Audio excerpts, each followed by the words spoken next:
Hi guys, आज का फिर से बिग नोटिफिकेशन आ चुका है। तो आप लोग कैसे हैं? आई होप आप लोग अच्छे होंगे। जोहार झारखंड, जय झारखंड, आपको स्वागत है। आज चलिए चलते हैं, आपको पीजीटी एंड टीजीटी के लिए की ओर ले जाते हैं। कैसे पीजीटी और टीजीटी का अप्लाई ऑनलाइन करते हैं और कहाँ से वैकेंसी निकल के आई है वो भी मैं आपको डिटेल से बताता हूँ। चलिए मेरे वीडियो के अंत तक बने रहें और देखते रहें इस वीडियो का और लुत्फ उठाते रहें। ठीक है, तो सबसे पहले आ जाएंगे गूगल क्रोम। यहाँ से आपका एक है, ग्रेडी से निकल के आया है, तो grady.nic.in पे क्लिक करेंगे। ओके, ये ग्रेडी का मेन साइट है। आपको इसका जो साइट रहेगा उसका वीडियो के डिस्क्रिप्शन में लिंक भी दे देंगे, आप वहां से डायरेक्टली विजिट कर सकते हैं। देखिए यहाँ पे आ गया है, 25 फरवरी को ही निकला है ये आपका आदर्श ग्राम एक्सेलेंस वाला block level model school Adarsh Vidyalaya योजना। सरकार की तरफ से जितना भी आदर्श ग्राम है ना, हर डिस्ट्रिक्ट का निकल रहा है धीरे धीरे। ठीक है, इससे पहले और भी मैंने धनबाद का बनाया था, बोकारो का बनाया था, उसको भी लिंक में डिस्क्रिप्शन में दे देंगे। उसके साथ आपका ये भी दे देंगे, आपका वीडियोस क्या क्या है इसमें, क्या नहीं, पीडीएफ वो भी हम आपको दे देंगे। ठीक है, तो चलिए यहाँ पे देख लेते हैं अप्लाई ऑनलाइन।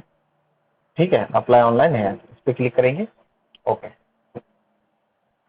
देखिए ये आपका साइट खुल के आ गया, district administration ग्रेडी online requirement portal. ये पीजीटी एंड टीजीटी के लिए वैकेंसी निकल के आया है, कॉन्ट्रैक्ट बेसिस पे है, लेकिन अच्छा रहता है, इसका कोई दिक्कत नहीं है, कोई परेशानी नहीं है। तो सबसे पहले इसका हम लोग डिटेल्स एडवर्टीजमेंट पढ़ लेते हैं कि इसमें क्या क्या क्राइटेरिया है, क्या मांगा गया है, क्या नहीं मांगा गया है, सारा चीज पढ़ लेते हैं। तो यहाँ देखिए important requirement for advertisement view, इस पे क्लिक करेंगे या यहाँ पे क्लिक करेंगे, वो अपने आ जाएगा। ठीक है, तो इस पे क्लिक करके देखते हैं पीडीएफ वाला में।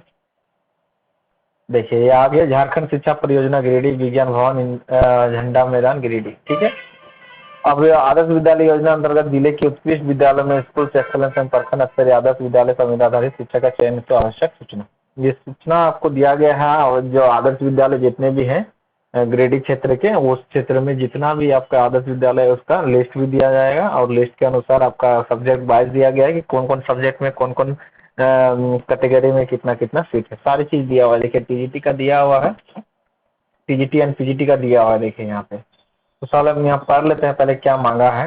तो लिखा है, स्कूली शिक्षा एवं साक्षरता विभाग झारखंड सरकार रांची के संकल्प संख्या 697 दिनांक 15 मार्च 2022 के आलोक में जिले के उत्कृष्ट विद्यालय स्कूल ऑफ एक्सलेंस एवं प्रखंड स्तरीय आदर्श विद्यालयों में जिन्हें राज्य के महत्वाकांक्षी आदर्श विद्यालय योजना के अंतर्गत गुणवत्ता शिक्षा के रूप में विकसित किया जा रहा है। ठीक है, मतलब राज्य के द्वारा महत्वाकांक्षी एक योजना है, योजना के तहत जितना भी सरकारी है, सरकारी कुछ कुछ आदर्श ग्राम में जो है सरकारी स्कूल है, कॉलेज स्कूल है, उसको आपका आदर्श विद्यालय में काउंटिंग की जाती है, मतलब उस पर सरकार महत्वाकांक्षी योजना के स्वरूप देखते हैं। ठीक है, अब यहाँ लिखा है अल्पकालीन संविदा आधारित स्नातकोत्तर प्रशिक्षित एवं स्नातक प्रशिक्षित। ठीक है, यहाँ लिखा है पीजी एंड टीजी। ठीक है, पीजी एंड ग्रेजुएशन शिक्षक के चयन हेतु योग्य अभ्यर्थी में से निम्नलिखित शर्तों का अधीन ऑनलाइन आवेदन आमंत्रित किए जाते हैं। ठीक है, धनबाद और बोकारो वाला जो निकला था उसमें आपका ऑफलाइन फॉर्म था और डीडी बना के उसको भेजना था, लेकिन ये ऑनलाइन है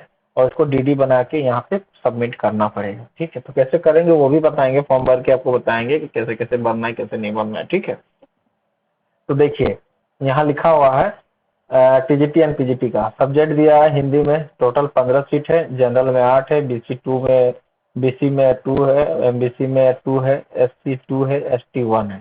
देखिए यहाँ पे बहुत कोई मतलब कंफ्यूजन होता है कि बीसी और एमबीसी में क्या फर्क है।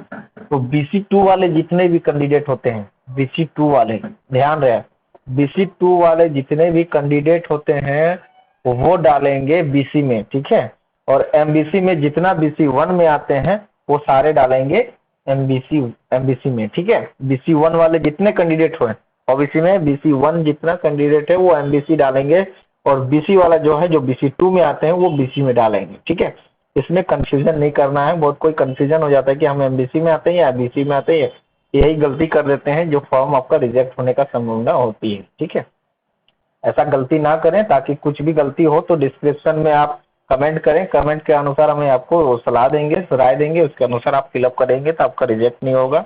और उम्मीद करते हैं कि चयनित प्रक्रिया में आपका कहीं भी प्रॉब्लम नहीं हो सकती।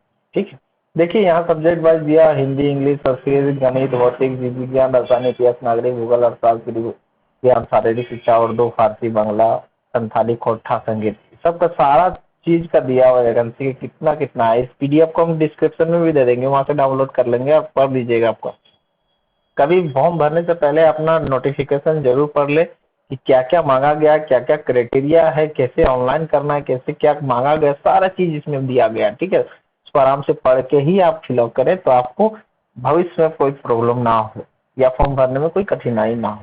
ठीक है, शारीरिक शिक्षा देखिए, सारे चीज का आपका दिया हुआ है वैकेंसी, किसमें कितना सीट है, सारा चीज दिया है। ये बीसी एमबीसी वाला में कंफ्यूजन नहीं करना है। BC1 वाले जितने हैं वो एमबीसी में डालेंगे, और BC2 वाले जितने हैं वो बीसी में डालेंगे। ठीक है। अब यहाँ चयन हेतु विद्यालय की सूची परिशिष्ट क के रूप में संलग्न है। ठीक है, देखिए पीजीटी के लिए क्या क्या अर्हता रखते हैं उसके लिए दिया गया है, तो पीजीटी में क्या क्या चाहिए।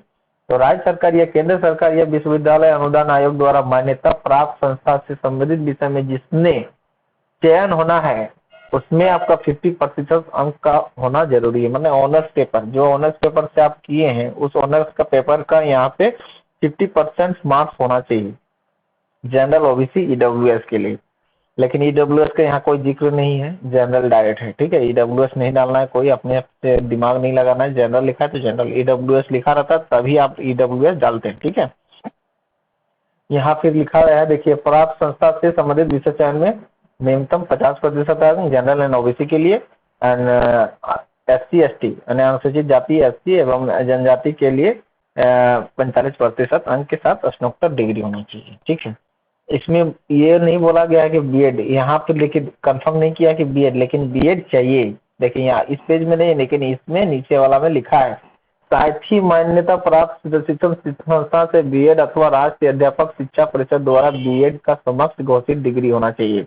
इसमें यह भी नहीं लिखा है कि डिग्री जो है हमारा बीएड का 1 साल का होना चाहिए या 2 साल का होना चाहिए या 3 साल का। अभी तो पहले 1 साल का होता था, अब 2 साल का हो रहा है। तो ये कभी कंफ्यूजन नहीं करना है, डिग्री होना चाहिए, बीएड होना चाहिए, वो 1 ईयर हो या 2 ईयर हो, उससे कोई मतलब नहीं। ठीक है, अब यहाँ लिखा है स्नातक प्रशिक्षक शिक्षा टीजीटी के लिए क्या क्या चाहिए। तो राज्य सरकार या केंद्र सरकार या विश्वविद्यालय अनुदान आयोग द्वारा मान्यता प्राप्त संस्था से संबंधित विषय में जिसमें चयन होना में न्यूनतम 45% अंक होना चाहिए। मैंने ग्रेजुएशन में जो आपका सब्जेक्ट है, जो ऑनर्स पेपर है, उसमें 45% अंक होना चाहिए। ठीक है, एग्रीगेट नहीं, ऑनर्स पेपर जिस सब्जेक्ट के लिए आप भरना चाह रहे हैं। ठीक है, और SC ST के लिए 40% होना चाहिए डिग्री ग्रेजुएशन के लिए। ठीक है, उसके साथ बीएड भी होना जरूरी है। ठीक है, देखिए यहाँ बीएड भी लिखा है। और उसके बाद उम्र क्या है, 21 से 55 वर्ष की होगी। उम्र का आकलन जो है 31/12/2022 के अंतर्गत किया जाएगा। आरक्षण जो है यहाँ का, अगर आरक्षण लेना चाहेंगे जो झारखंड के निवासी है, झारखंड राज्य द्वारा जिला स्तरीय नियुक्त है तो आरक्षण रोस्टर का पालन किया जाएगा। माने जो रोस्टर दिया जाएगा आपका स्कूल वाइज, उस स्कूल के बाद जो सब्जेक्ट रहेगा उसी स्कूल में आपको नियुक्ति की जाएगी। ठीक है, यहाँ लिखा है आरक्षित पद पर झारखंड में निवास करने वाले अभ्यर्थी जिन्हें झारखंड सरकार के अधीन सक्षम पदाधिकारी द्वारा निर्गत आरक्षण प्रमाण पत्र के आधार पर आरक्षण का दावा मान्य किया जाएगा। माने ओबीसी SC ST जो डालेंगे वो अगर आरक्षण लेना चाहेंगे तो उसको अपना प्रमाण पत्र दिखाना पड़ेगा, वो भी 2016 के बाद होंगे। उससे पूर्व वाला जाति आवासी नहीं चलेगा। ठीक है, दिव्यांग अभ्यर्थी के लिए निवास में क्षतिज आरक्षण दे होगा। संविदा शिक्षक की मासिक परलब्धि देखिए, मासिक वेतन कितना मिलेगी आपको। टीजीटी के लिए 27,500 है और टीजीटी के लिए 26,250 है। संविदा के शिक्षक के निर्धारित कर्तव्य एवं दायित्व मैंने क्या क्या आपको सावधानी बरतनी है, क्या क्या करना है। प्रिंसिपल या प्राचार्य द्वारा जो भी कार्य दी जाती है उसको शासन में निष्पादन भी करना है आपको। ठीक है, तो पढ़ते हैं, देखिए क्या लिखा है। लिखा है संविदा के आधार पर नियुक्त शिक्षक निम्नलिखित कर्तव्यों का निर्वहन करेंगे। नियमित कक्षा का संचालन, बच्चे के द्वारा किए गए कार्य की जांच, निरीक्षण कार्य, मूल्यांकन कार्य, विद्यालय में विभिन्न पाठ्यक्रम या सब पाठ्यक्रम गतिविधियों की तैयारी में संचालन में छात्रों एवं सहकर्मियों का सहायता करना। विद्यालय में जितने प्रकार के कार्य हो या प्रिंसिपल या प्राचार्य के माध्यम द्वारा आपका जैसे कार्य सौंपा गया हो, उस कार्य को समय निष्पादन करके उसे निष्ठा पूर्वक करना सुनिश्चित करेंगे, ताकि प्राचार्य महोदय के सामने आप उनके नजर में आप अच्छा बने रहें। ताकि प्राचार्य को जब संविदा का नवीनीकरण करेंगे तो आपको बाइचक वो लिख के फॉरवर्ड कर देंगे कि इनका कार्य मूल्यांकन संतोषप्रद है, इसका मूल्यांकन किया जाए। वो डीओ ऑफिस को, डिस्ट्रिक्ट जिला शिक्षा कार्यक्रम पदाधिकारी जो भी रहेंगे उसको भेजेंगे प्राचार्य महोदय। ठीक है, देखिए चयन की प्रक्रिया भी लिखा हुआ है, चयन की प्रक्रिया किस टाइप की रहेगी। तो यहाँ लिखा है उपायुक्त की अध्यक्षता में गठित, ये उपायुक्त उपायुक्त जो होंगे समिति का मैन अध्यक्ष होंगे, और उसके बाद आपका डीडीसी हो सकते हैं, निर्देशक हो सकते हैं, भूमि अपरसमर्ता हो सकते हैं, बहुत सारे हैं। डीआरडीए में बहुत सारे भी और भी पदाधिकारी है, उन लोग का चयन समिति गठित करेंगे और उसके अनुसार ही आपको चयनिंग किया जाए। ठीक है, अब देखिए यहाँ लिखा है शिक्षक पर व्यवहारिक कक्षा अवलोकन के आधार पर चयन समिति द्वारा निर्धारित दिशा निर्देश के अनुरूप मेधा सूची अनुरूप किया जाएगा। मेधा सूची देंगे, जितना आप ऑनलाइन करेंगे सबसे पहले मेधा सूची जारी होगा, उसमें कुछ त्रुटि है तो उसका एक समय दिया जाएगा करेक्शन करने का, उसको करेक्शन कर लेंगे समय अनुसार, फिर उसका एग्जाम होगी, फिर इंटरव्यू होगी, फिर आपका सिलेक्शन। ठीक है, तो देखिए लीजिए इसके बाद लिखा है चयन है तो समिति का निर्णय अंतिम निर्णय होगा। चयन समिति मतलब जो उपायुक्त के मध्य की अध्यक्षता में जो बैठक होगी, जो आपका चयन समिति का बैठक कैसे होगा, वहाँ पे जो निर्णय लिया जाएगा वही सर्वोपरि और सर्वमान्य ही होगा, उनके द्वारा जो निर्णय लिया जाएगा वही सही है, सत्य है, आप बाहर से बोल के नहीं कर सकते हैं। ठीक है, उसके बाद लिखा है चयन हेतु निर्धारित शर्तें, देखिए लिखा हुआ है क्या क्या शर्त है इसके लिए। संविदा के आधार पर चयनित शिक्षक स्कूली शिक्षा एवं साक्षरता विभाग झारखंड सरकार के संकल्प संख्या इतना मार्च 2022 के अंतर्गत निम्नलिखित शर्त का अधीन कार्य करेंगे। ये चयन शैक्षणिक सत्र समाप्ति या नियमित शिक्षक के योगदान करने तक जो भी पहले अल्पकालीन संविदा के आधार पर की जाएगी। ये जब तक नियमित के लिए आप दावा नहीं कर सकते हैं, ये आपका संविदा के आधार पे है, लेकिन हाँ कभी सरकार एसएससी या कोई भी वैकेंसी निकालती है तो उसका प्रीफरेंस 10% जरूर मिलेगी, इसीलिए इसको भरना ना भूलें, इसको भरें। युवा जो अभी बेरोजगार घूम फिर रहे हैं पीजीटी टीजीटी पीएड करके, तो उनके लिए सुनहरा मौका है, इस मौका को गवाया नहीं, आराम से भरें। भरने के पश्चात जो हो कंपटीशन हो, क्या दिक्कत है, बैठिए पढ़िए, उसमें क्या होता है, क्या उसमें आपको जांचना, खुद को तो जांच सकते हैं ना कि हम कितना पानी में है, क्या है, सारी चीज उसमें पता चल रहा है। जब आपको कहीं से बेइज्जती फील नहीं होगी तो हाँ कभी आप आगे नहीं बढ़ सकते, जहां बेइज्जती हुई सोच लीजिए आपका वहीं से शिक्षा चालू हो गई। ठीक है, तो यहाँ देख लीजिए, फिर आगे पढ़ते हैं। संविदा के आधार पर कार्य शिक्षक को नियमित चयन का कोई दावा अधिकार नहीं होगा। देखिए नियमित के लिए आप शिक्षा का दावा नहीं कर सकते हैं। ठीक है ना, ऐसे शिक्षक विद्यालय के प्राचार्य अधीन होंगे, ये प्राचार्य के अधीन आप होंगे, उसके हम जो आपका अधीनस्थ कर्मचारी होंगे आप प्राचार्य महोदय का, ठीक है, उसके अंतर्गत ही आप काम करेंगे। संविदा आधारित चयन का शैक्षणिक में 11 माह के हेतु कार्य करना, जैसे एक साल में 12 माह होता है तो 11 माह जैसे होती है तो आपका कार्य नियम नवीनीकरण की जाएगी। अगर कार्य संतोषजनक पाई जाती है तो आपको आगे का चिट्ठी बढ़ाई जाएगी, नहीं तो फिर आपको वहीं से संविदा रद्द भी की जा सकती है। ठीक है, इसीलिए कभी भी अपने उच्चाधिकारी का जो दिए गए कार्य शर्तों वो उनका बातों का अवहेलना ना करें, जो जितना आपको निर्देश दी जाती है उसके अनुसार आप पालन करें, तो आपके कार्य या नौकरी में कोई तरह से समस्या कठिनाई प्रॉब्लम नहीं हो सकती। ठीक है, चयन समिति द्वारा प्रत्येक वर्ष इकरारनामा एवं संविदा पर विस्तार अगले शैक्षणिक सत्र प्रारंभ होने से पूर्व अल्पकालीन संविदा कार्य कर रहे शिक्षक के कार्यकलाप को मूल्यांकन किया जाएगा। देखिए मूल्यांकन किया जाएगा, आप संतोष कार्य पाए जाने पर ही आपको मूल्यांकन करेगा, नहीं तो नहीं करेगा। देखिए कार्य संतोषजनक संतोषप्रद पाए जाने की स्थिति में अगले शैक्षणिक सत्र हेतु संविदा विस्तार किया जाएगा, अन्यथा नहीं करेगा। देखिए यहाँ लिखा भी है, कार्य मूल्यांकन किए जाने पर कार्यकलाप असंतोष पाए जाने की स्थिति में आगामी शैक्षणिक सत्र हेतु अवधि विस्तार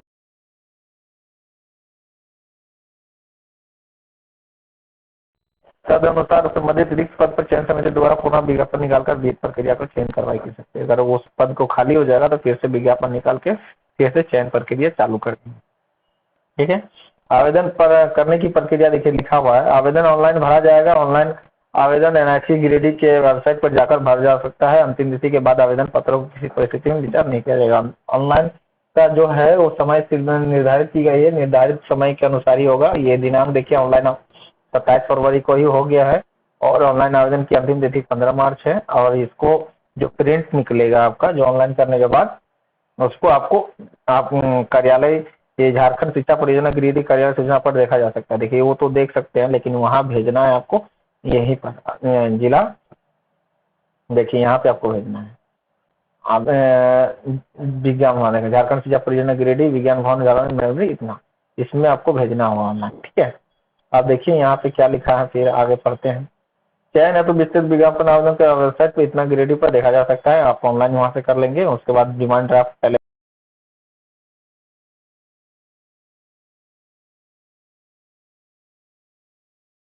ठीक है, उसके बाद लिखा है अद्यतन जानकारी शिक्षा पदाधिकारी तथा जिला कार्यक्रम पदाधिकारी गिरिडीह अथवा जिला के उपरोक्त अंकित अधिकारी वेबसाइट पर देखी जा सकती है।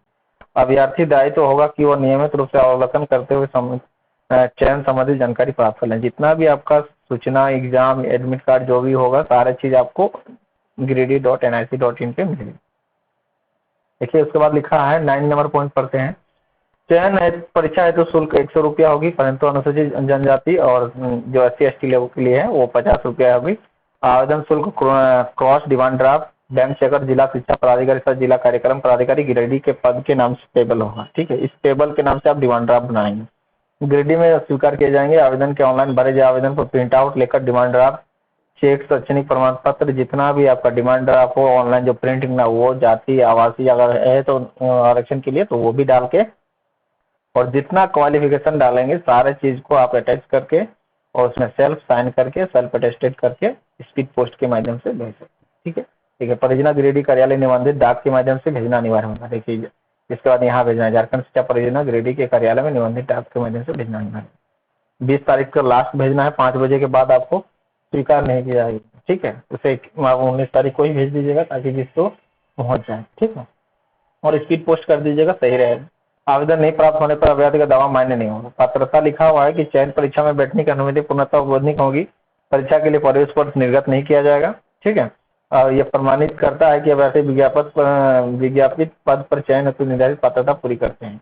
मैंने आपका जितना है आप अगर उस चीज को क्राइटेरिया इसमें एलिजिबिलिटी है तभी आप भर सकते हैं, नहीं अच्छा आपका रद्द हो जाएगा। कोई भी एरर अगर आप भर देगा तो उसको रिजेक्ट करेगा। ठीक है, उसके बाद लिखा है यहाँ पे पत्र की जांच कराई जाएगी। आपको उसे मेधा सूची निकालने के बाद आपका जितना डॉक्यूमेंट्स है उसका वेरिफिकेशन की जाएगी, फिर इसको एग्जाम लेगी, फिर इसके बाद इंटरव्यू होगा, फिर नियुक्ति होगी। ठीक है, और जो अनुपस्थित रहेगा उसका रद्द कर दिया जाएगा। देखिए यहाँ पे लिखा हुआ है सारा चीज। ठीक है, तो उसके बाद चलिए अब देखते हैं ऑनलाइन कैसे भरते हैं। ऑनलाइन भरने का भी प्रक्रिया आपको बता देते हैं कि ऑनलाइन अगर भर लेते हैं तो कैसा भरना है, नहीं भरना है, सारा चीज ये। ठीक है, तो गिरिडीह के यहाँ वेबसाइट पे आ जाएंगे। देखिए ये ऑनलाइन है, ऑनलाइन अप्लाई से क्लिक करेंगे यहाँ पे। ठीक है, अब देखिए आप टीजीटी भरेंगे, टीजीटी भरेंगे, जिसका भी भरना है तो यहाँ क्लिक कर देंगे, उसका आपका पेज खुल जाएगा। तो पेज खुलने के बाद ही आप दिखेगा। तो हम चलिए वो पीडीएफ मेरे पास बना हुआ है सैंपल कैसे भरना है, उसको सारा चीज दिया है, ये भी हम पीडीएफ को भी दे देंगे कि कैसे भरना है। ठीक है, देखिए हम दिखा देते हैं आपको कैसे भरना है। देखिए यहाँ पहले आ जाएंगे जैसे इसका पीजीटी मैथ है। ठीक है, आप पीजीटी हम भरें। पीजीटी के लिए देखिए पीजीटी मैथ भर दिए, कैंडिडेट का नाम डाल दिए, आदर्श नेम, डेट ऑफ बर्थ डाल दिए, वो ऑटोमेटिक कैलकुलेट कर लेगा। ठीक है, मेल डाल देंगे। देखिए सोशल के BC1 में जो आता है मुस्लिम लोग MD, तो उसको MBC में डालना है। ठीक है, फिजिकल हैंडीकैप है तो दे सकते हैं, मैरिड है तो मैरिड, और जहाँ एड्रेस है वो डालिए, परमानेंट एड्रेस डालिए। आधार नंबर यहाँ नहीं बोला गया कि गिरिडीह का निवास होगा तभी भर सकता है, कोई और भी झारखंड का भर सकता है। ठीक है, यहाँ मोबाइल नंबर, ईमेल ID डाल देना है, मैट्रिक डाल देना है। स्पेशलाइजेशन देखिए मैथ, इंग्लिश जितना आपका सब्जेक्ट है वो डाल देना है। नेम ऑफ बोर्ड डाल देना है।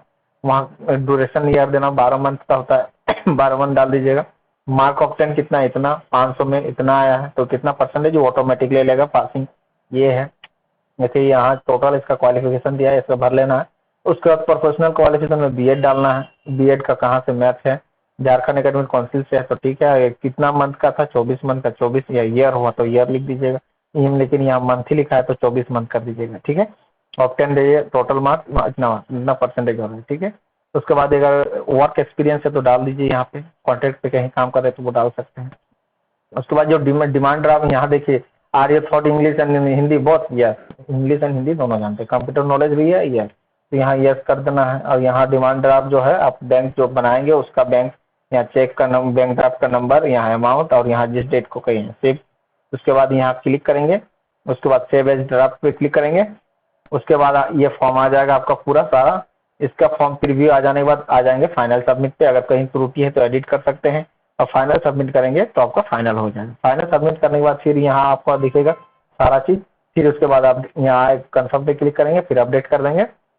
उसके बाद फिर ये PDF आपका आ जाएगा पूरा फॉर्म। उसके बाद यहाँ फाइनल लॉक कर देंगे तो ये आपका फॉर्म फाइनली लॉक हो जाएगा। अब यहाँ पे click for print your application for challan, यहाँ आपको एप्लीकेशन आपको डाउनलोड कर लेना है, ये प्रिंट हो जाएगा। यहाँ देखिए एप्लीकेशन नंबर मिल गया होगा आपको, देखिए एप्लीकेशन नंबर CGT इतना इतना 90003 सारी चीज़ भर लेना है। उसके बाद आपको ये चालान भी काट के दे देना है। एक कॉपी आप जेरॉक्स करके रख लीजिएगा और एक कॉपी भेज दीजिएगा सारे डॉक्यूमेंट्स के साथ। ये इसको प्रिंट निकाल के रख लीजिए। तो इसी तरह का वीडियो आपको हमेशा अपडेट मिलते रहेगा। मेरे वीडियो के अंत तक बने रहने के लिए धन्यवाद। अगर चैनल को सब्सक्राइब नहीं किए तो कर दीजिए और बेल आइकन को दबा दीजिए फटाक से, और जितना हो सके शेयर कीजिए। आई होप आपको वीडियो अच्छा लगा हो।